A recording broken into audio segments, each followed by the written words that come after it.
Welcome to Sports Management Podcast, where you will hear interesting sports management professionals share their stories, experiences, and passion for the sports management industry. I am your host, Marcus Philipsson. Today's guest is Felix Torralba, the Chief Revenue Officer at Real Mallorca. With a name that means White Tower, Torralba stands tall, leading several new fan experience, marketing, and engagement initiatives. Digital house calls to fans, streaming on Twitch, and creating their own documentary are only 3 examples of initiatives recently taken by the Spanish club. Let's find out more. Felix Torralba, welcome to the Sports Management Podcast. Thank you very much. Pleasure to be here. It's my pleasure to have you here on the podcast, and you are the Chief Revenue Officer at Real Mallorca, the football club. So can you tell us a little bit about your role there? Yeah, absolutely. So as you mentioned, I joined Real Mallorca recently this season, and basically my job as a chief revenue officer is to, let's say, coordinate, oversee, and maximize the activity of different departments that are in charge of generating the revenues for the team. Meaning we're talking about ticketing and hospitality, commercial and marketing, everything related to fan experience, which I think nowadays is a unit by itself, and communications, which obviously is also one of the main streams that we get in touch with our fan base and with our customers as well, and the family of our city Mallorca.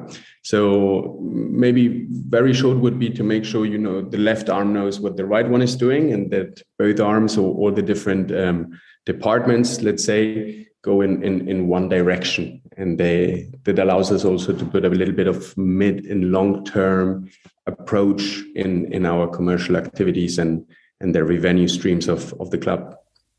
Yes, and you are joining the team in an interesting time from a fan experience perspective, because you are coming in right after COVID, and also because Mallorca is now playing in La Liga, the highest division. So how has that affected the club? Well, I mean, first of all, yes, it's absolutely a great moment for the club, right? Being in La Liga obviously is getting the maximal opportunities, and it's really where the fun begins, let's say, no? Obviously, in terms of the pandemic and of the COVID, and I think that's nothing unique to the football, but to every industry and all sports industry, things have changed. Things have changed temporarily, but also on the mid and long term. I think there are things that have been changing and adapting to stay. So we have changed the patterns. We consume sports. We have changed the patterns. We get engaged with people, with clubs, with different operations in our day-to-day lives. I'd say maybe from a club's perspective, initial diagnosis is clear, is there is a lot of challenges, no? Because you lose the pure connection with the fan, which is the match day. So the competition continued, but we didn't have the fans in the stadium, and that's where you obviously interact the most until now. So that has made us change the way we communicate, we open the doors, we engage with that fan. And I think we have done really a very interesting or very good job at Real Mallorca.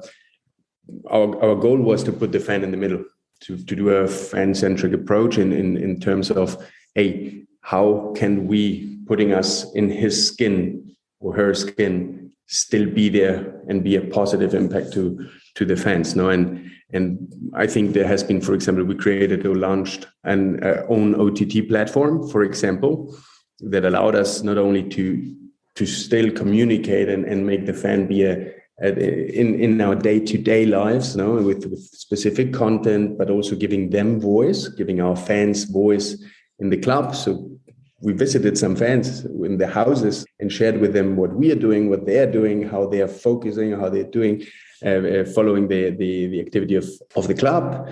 We had, I think it was very great opportunity also to find out that we could do much better than we were doing in granting behind the scenes accesses and finding, out of the challenges, the opportunities.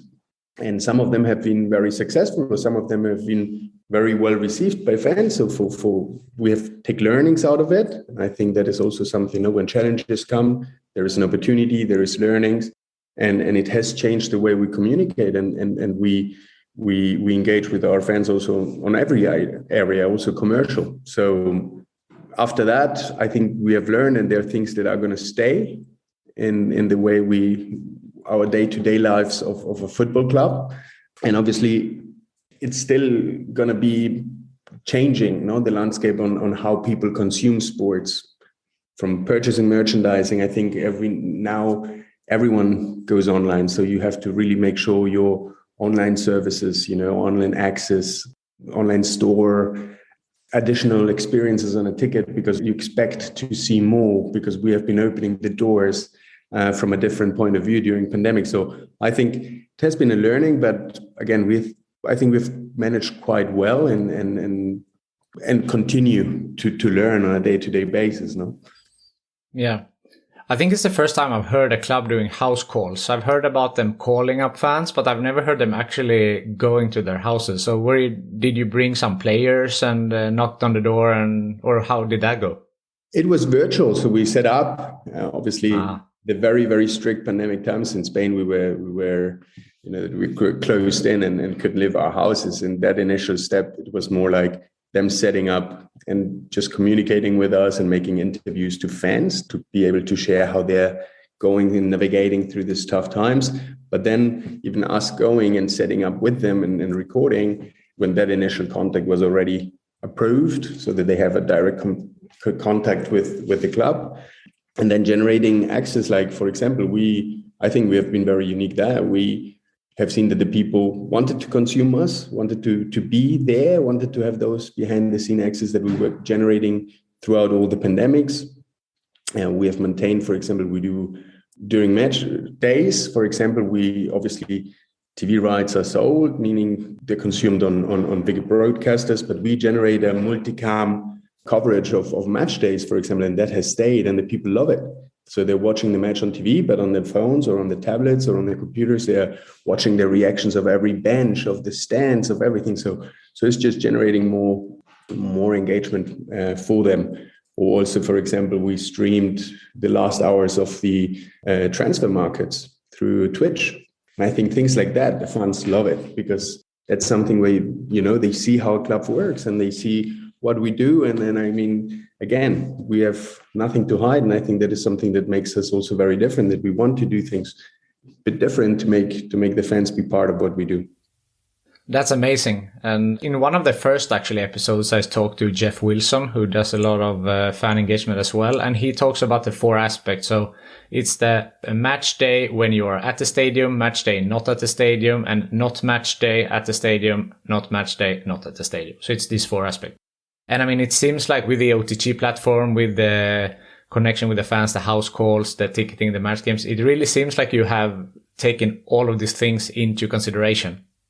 Absolutely. And I think that is a very good scheduling of the areas, of those match days for the people that come and for the people that cannot come. We are an international club and we want to grow internationally, obviously, and we have a huge fan base in Asian market, on the US, for example. So you have to make them also feel special and feel well treated and focus on those non-assisting match days, but also, and I think that is something that, for example, in my role is from a revenue or from a business opportunity side, not only when they come to the stadium, the whole journey is important. Once a fan has decided to come to the stadium and has purchased his ticket, can you accompany him? Can you go with him through the whole process? Once he's taken the decision, the way he's coming to the stadium, what he's doing at the stadium during his visit, but also then after the match, So I think the more we know, the more we share, the more we participate of that journey is where there is a lot of opportunities. How do you work with gaining a larger fan base? You mentioned that you have some fans in Asia. And in my mind, if you are not from Mallorca, maybe the go-to clubs to support are Real Madrid, Barcelona, if you come from outside. So how do you win over the fans from abroad? So I think that's a vast topic that we could be discussing for ages, right? So obviously, when you think of La Liga, you would think Madrid, Barcelona, even Atletico Madrid or Sevilla, which would be those international teams with a lot of presence in throughout all years.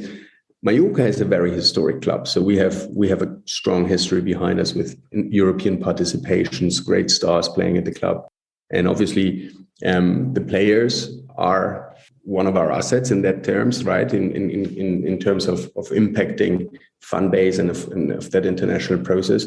I think we have to focus as well on where we are. I think that is something that we have tattooed on our skin. We are Mallorca. Mallorca is an international destination, is a well-received destination. Mallorca stands for positive, reaction. When you think about Mallorca, generally your thoughts are positive, and that's something that we try to leverage in everything we do. For example, also making it easy for that, and that there's international growth, right? Not only national, but also international.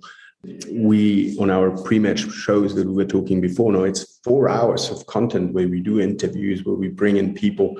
We do that live in Spanish, English, Japanese, Korean. So we try to make it accessible. We have adapted our way to communicate and integrate the people so that they can really be part of it, make it easy. That's our job. And I think that makes a lot.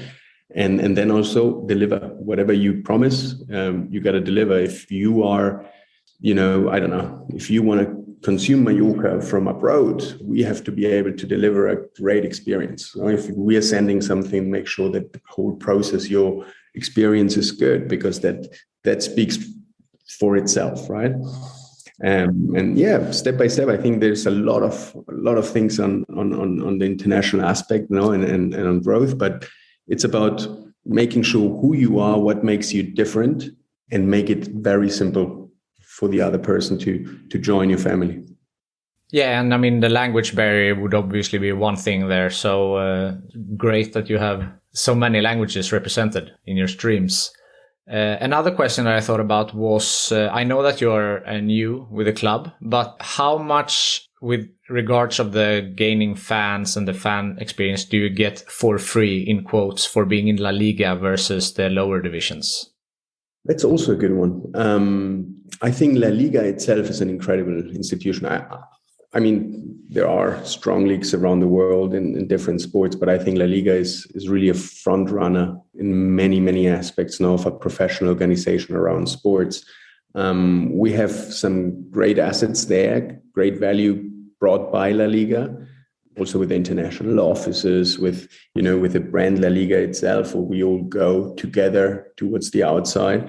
But then, to be honest, it's very much about you. It's very much about how you as a club decide to make things work. We have, as you know, our property comes from the US, so most of us are quite young professionals, that have had international experience or worked in different countries and sports globally.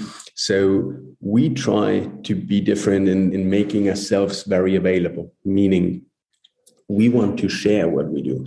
The traditional football approach many times is, don't share, don't let this be seen, because it's always been like this, not because there is a reason for that. And I think obviously La Liga provides a lot of tools and opportunities, but then it's up to you how you want to make them unique, how you want to leverage those. And I think it starts with a fan-centric approach, as we were mentioning before. If you think and put yourself in the skin of a fan from Mallorca, a guy that has been with you for 50 years, but also of those young kids around the world that now see Japan and see Takekubo playing for Mallorca, or in the US, where football is growing, and see Matthew Hope as a young star of the US team, in Mallorca. You have to decide and make it very simple for him to be part of, to feel, to understand what Mallorca stands for, what are your values, how you're going to share them, and I think we do a lot of things there. And match day, for example, we have a lot of meet and greet with the players after the match and experiential areas. So I think all that is part of the club. It's our job. Very interesting. So during COVID, you mentioned that you really stepped up your digital game with regards to streaming on Twitch and doing digital house calls. Is this something that you will continue with also after COVID, or maybe even focus more on? Absolutely. I think not only continue, but improve, right? Things that have worked, things that make sense, things that bring value are here to stay. So definitely we are now receiving people. We have no limitations anymore on capacity, but we're still doing our, pre, during, and post-match show with additional content and international coverage. We are still generating, and not only bigger documentary work and so on, but we are, we have defined a little bit the lines that we think belong to our jersey, right? The destination, La Liga, Mallorca is an island, and it's the paradise island, what we like to call it sometimes, and generate content on those cornerstones that we then share. And it's additional content that goes further than just what's happening on the pitch.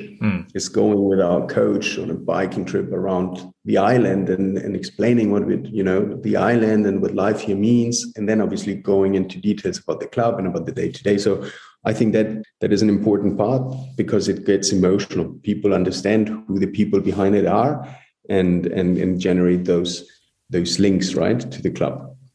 Definitely. And I think that the Netflix documentary also with Drive to Survive with Formula One, and that has proven how much the fans want the behind the scenes content as well.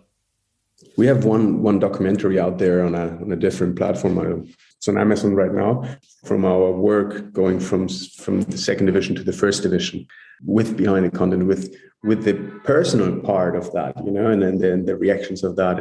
And that's out there now. We're working on new documentary works, because I think it's opening the door, giving voice, showing what a football player is. They're all, nice kids, pursuing their dreams, and what makes the club for them, what makes the club different, how the club and the players work together. I think all that content is something that is definitely out there, and that makes the people not only have a good time when they're watching, but also connect with you emotionally. And that's what brings you that fan base, that what makes your name or your brand grow and increase value. What is the documentary called? From Paradise. It's translated in English. Oh, all right. And in Spanish? El ascenso al paraíso. I will not repeat that because I can't.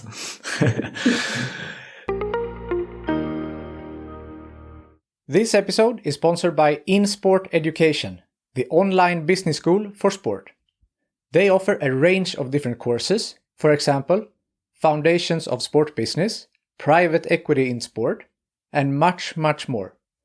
As a listener to this podcast, you get 10% off all of their courses using the code SportsManagementPodcast10. Click the link in the description below and sign up today. Speaking of behind the scenes, who is Felix Torralba and how did he start out in the world of sports? That's a good one. It started away from football, actually. No, it started more in the tennis area, in the tennis business. I was a very bad tennis player, but with a lot of love for the sport. And I ended up being an official. So basically, when you're not good enough, but you're still there all day long. I started officiating when I was age 17. I was very lucky that I could, do my steps in officiating career and joined the ATP, WTA, and the ITF, and I joined promotional team when I was age 21, and then started, traveling around the world for tennis events in professional tennis. And that's where it probably all started with the sports side, right? It's a different approach. It's when you're getting there and, and they pick you up, the event is set, everything is set, and you just go there like if you would be a part of the player side, of the front office, let's say, of sports. And while doing that was great fun and great experience, because it was incredible international, working with people from all different cultures, and from Asia to South America, Africa, Oceania, like really literally global, and gave me a lot of intrigue and a lot of love for the sport business. And I studied law in Spain. Obviously on the road, I traveled a lot with books because it was always fun. Officiating was never meant to be my plan A. It was just something I loved, and that allowed me to travel and to be part of the sports world, and that allowed me as well to continue my studies and my personal, to take the decisions to do everything towards the sports world, because that decision was then already taken. So I did my master's then in the US, also while traveling. So lots of travel in the last 20 years. And at one point, it was clear to me that I was very, very attracted by the back office. Now, what you don't see from the sports world, I was allowed by the WTA to participate and lead some very interesting projects where sport is social element for inclusion, for sport as a tool for female promotion, and so those different projects really got me and relied on me that I wanted to go on towards the back office from the court towards the organizing, and then joined company and I was in charge of running an ATP event, so stayed in tennis initially, and then also golf, PGA European Tour, so managing director of those events in Mallorca. So that brought me to Mallorca 5 years ago, and then RCD Mallorca came as an opportunity for me, and didn't doubt it a moment. In love with the club, with what they're doing, with where they're going. I think there is a lot of clear vision of where and what the club stands for and where it's heading. And joined this season. So quite excited and learning and enjoying the process. Wow, what a journey. And it's funny, I had a similar start to my career in sports. I started to play ice hockey, but I was never any good at it. And then I also did some officiating. And then I moved abroad and started my studies. So up until that point, it was pretty similar. But you did a law degree, which is impressive. And how has that helped you now in your current role, you think? A lot. I think, for people that don't know what to study, I never wanted to practice law. That was never in the plan, not even when I started. But when I started traveling, that was also, and I started very young, age 17, almost before, going to university and deciding what to do. What was clear for me is that I wanted to work in sports. I had a passion for sports. I think passion is incredibly important in anything you do. So you have to really want something. And law was already part of everything I was doing at age 17, 18, I had to sign a contract with the ATP WTA. I had to process visas. I had, accreditations in terms of agreements. So law is absolutely everywhere. And it definitely has helped me in the way we, when you approach things. Obviously, we have a legal department, that they are the experts. But I think it helps when you're looking at opportunities, also at problems, or also, negotiations, to have a bit of an understanding of how it shall look like on structure, on terms. And I think all that has been very beneficial for me.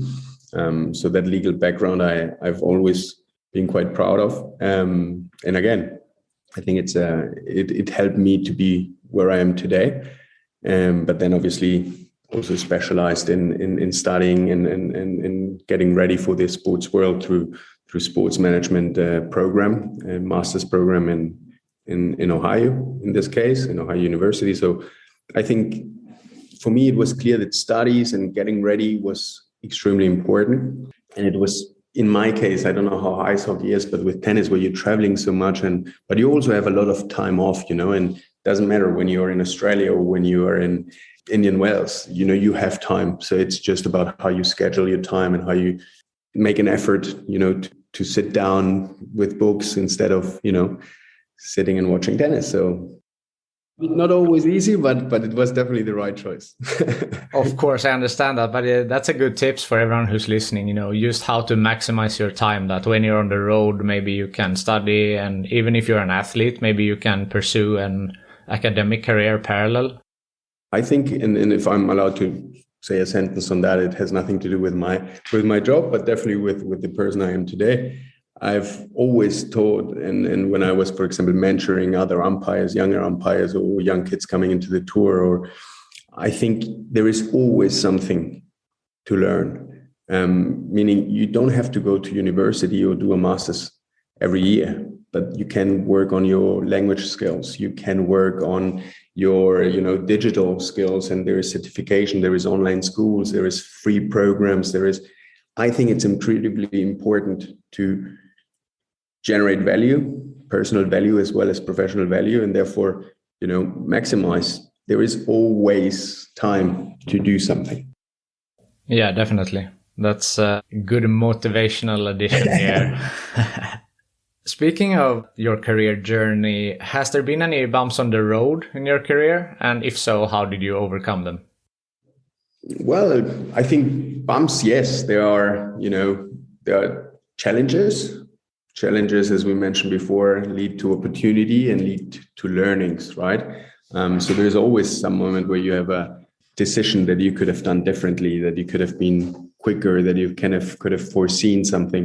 But I think a real bump where you say, oh my God, I was cracked on the ground for 2 months, not exactly knowing where to head to. I was lucky enough not to have those situations. But I have situations where I had to take decisions, and leave the comfort of something that you were doing, let's say, well enough, to not be questioned on what you were doing. So leaving comfort, going far, getting out of your comfort zone, all that brings situations where you have to, look at yourself and say, I'm going to go through, and there are times where you doubt, have you done the right decision? I remember when I started my master's in Ohio, sometimes on the road, I had calls at 4 a.m., 3 a.m. I have papers to give in in academical paper. So hard work behind it. And I wasn't anxious, but again, those all brought opportunity. And when I look back, I don't think there was any bigger mistake. There has been a lot of small mistakes, but definitely the bigger decisions have been there in my case, or I'm happy to think, or I like to think that has been the case. And overcoming, again, is thinking also on the short term, because we all want to achieve things, but it starts with sitting down on a table and typing, or it starts with, taking notes, or sometimes we don't know where to start. And the best is to start with the first step. Don't think about the second. And once you go through the first, or sitting at the first step, start thinking about the second step, third step, and so on. Yeah, I think that the very first episode with Dr. Asimakopoulos, who was associated at that time with the Athens Marathon, I think he also studied at Ohio University in his days.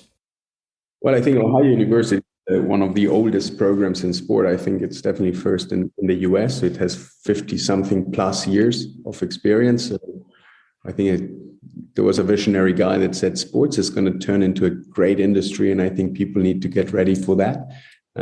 It was a pleasure to be there and to be part of the alumni, and still very, very much in contact. He was not wrong. He was definitely not wrong. Visionary, right? Definitely.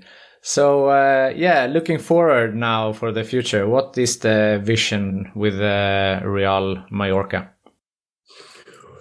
I think we have a very clear vision of where we want to be. I think, there is always two sides in football. One is what happens on the pitch, the goal in, goal not in, or, there's sporting result that you can only work and keep getting better and improving your job. And also the back office, the back office side. And I think from a back office side, we have a clear goal and a clear vision that we want to be establishing ourselves, or be considered and make it into this consolidating top 10 position of La Liga. That is where we head to. That is what I think we are in a good path to achieve that.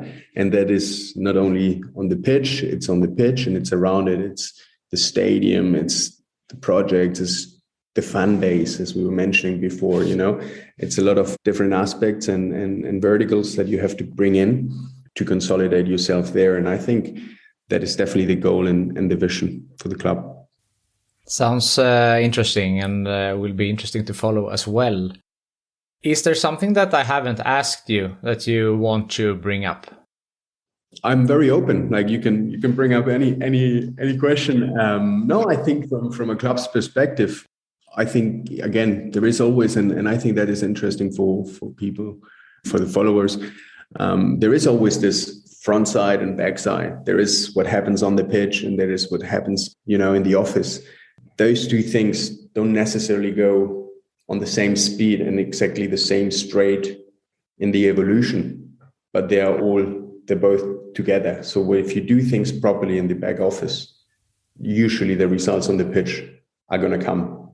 I think Mallorca is growing incredibly in the last 6 years from a structural point of view. Now we have announced refurbishment plans for the new stadium, which is going to make a huge impact also to the island, but also to the ways fans enjoy the matches now. And both match days, non-match days from the stadium, but also from outside, because the whole viewership experience is going to be different and maximized and better. So I think, those two things is always something to keep in mind when you talk about professionals or sports, or when you think about organizations, professional sport organizations. There is many verticals. I don't put on my shorts and run on the pitch, obviously, but I have an impact on what I do in the office.